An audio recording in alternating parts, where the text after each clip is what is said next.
We're always going through our daily rituals without much thought, on automatic pilot. However, the dream always asks me to be present.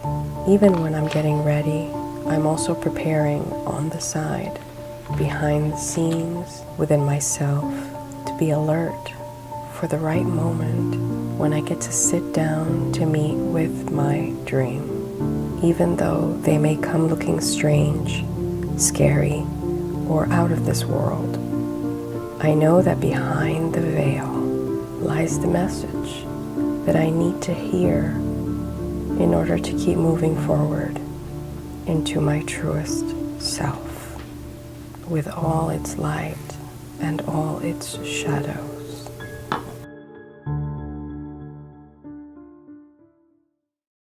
So, welcome ancient dreamers to my home.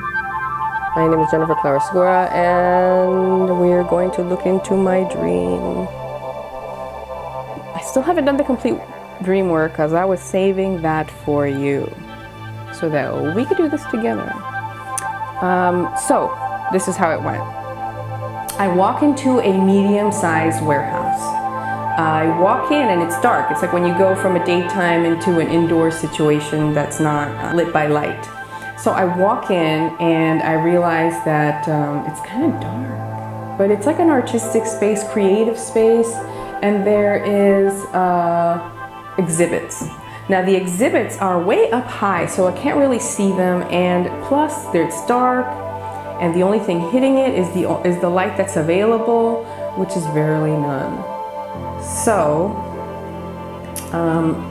I go around and there are these handbags, these like vintage big purses slash backpack looking things with pockets, vintage shiny, but you can barely see it because it's so high up, but it's big. You can see it's big. And on the other side there's photographs, black and white photographs, and they're hanging, but they're also not lit, so only the natural light from the ceiling that, you know, some warehouses are semi-open, only that light is hitting them. And in the back there's a bedroom where supposedly the owner of the space lives, and my husband and I are there. My oldest son is there too, Wolfe. And I decide to politely suggest gallery lights, you know, so that each piece can be illuminated, and everybody looked shocked, like I had said something blasphemous. And I was like, whoa, I just said something wrong, you know? But, so we decided to leave. And upon going back to the entrance, I realized that I had forgotten my shoe. Shoe has been a theme for me. So my husband starts to take out a vintage radio that I kind of like I used to have when I was in Peru, and I used to create my music with it there. But anyway, it was a vintage radio slash, it was a video projector. So he left all these CDs or DVDs, and he was like, it's for people who want to sit down and take one and put one in, speaking of ritual, and really have a private moment looking at your videos. And I thought, wow, he really believes in my stuff. Like, he believes people should actually sit down and take a look. And, you know, that's Dmitry for you, best support system on the planet. So it came through in the dream.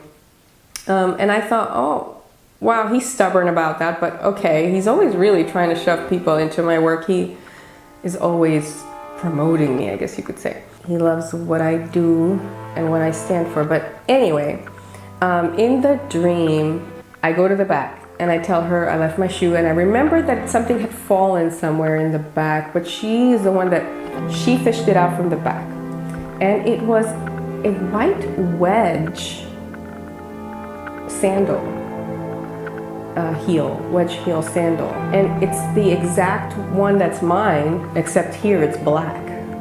Don't have a white wedge. I mean, that one, it was the exact shoe, but white. And the wedge had some red on it, and I remember thinking, that can't be blood, like what is that? And it's a strange thing, but it was Santa Claus on a sleigh. So the dream ends, everybody, the dream ends, and I don't know what to do with it. as usual, sometimes the dream is a very mysterious thing for me. But I know that if I find time to sit down, I can actually extract some meaning from it. Because honestly, you can extract meaning from everything. Your daily life, your dreams, your lucid dreams, your astral travels, your everything. That's how I live. Symbolically, todo. Because it's all you, it's all you, it's all you. I decided to tell the dream from the perspective of the lady because I felt so weird about it. I felt like I actually met someone that I had said something really weird to, and now she hates me. Or she thinks I don't know, I felt judged and I felt really bad. So I decided, I go towards the most uncomfortable moment first. That's just how I do things. So I went to her and I said, and I told the dream from her perspective without thinking too much, let's do this now. A girl walks into my bedroom, to my private space, and she had been apparently walking through my creative space, and she suggested that I shine artificial light on my works of art. So then I didn't know I was like, okay, that's interesting that she called it artificial light. Very interesting, like fake, not real. So then I asked in my mind, using my intuition, using my imagination. You have to use your imagination when you do dream work because things from your unconscious come out because it's all you. So it comes out of you because you were everything in the dream, and if you tune into it, it comes out really fast. So I'm like, why that light? Why was everything badly lit? Why was everything? So I'm asking my dream character within this moment, why was everything dim and dark and you could barely see things? Why were they not reachable? Blah, blah, blah. And she said, everything is naturally lit. Everything has its own light. And the people that will be drawn toward it will be drawn to its mystery. Wow. Will be drawn to its mystery because not everything is seen. There are unseen parts within the works. Whoa. There are natural shines and natural shadows that would be obliterated and meshed together if you were to shine an artificial light on it. Why the bag? What was the significance of the bag?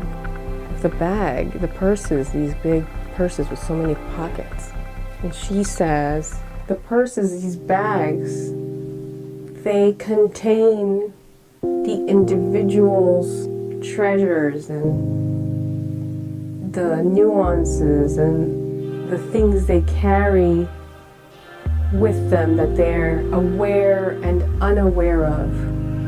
They're full of the magical essence of a person, the natural laws of attraction, what draws one person to the next, what draws somebody towards somebody's art is something you can't force. It's something that will naturally draw them to it. And that is amazing. That is amazing. Okay, so what about the shoe? What about that shoe? The wedge of light.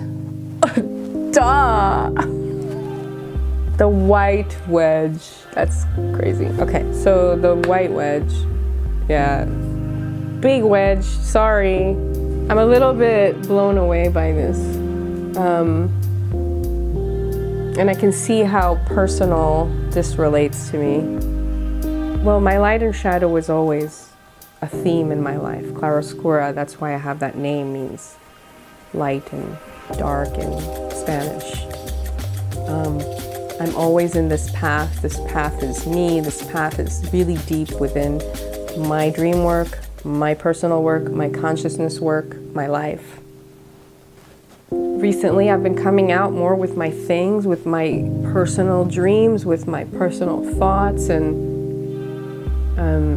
I've been not being too polished as I usually would go for. If you look at some of my videos, I'm trying to be a little more real and raw, show up for you, more transparent and real.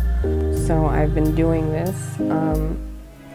And so I understand the works of art and their natural light, and to not be afraid for some things will not be visible to some people, and that's okay.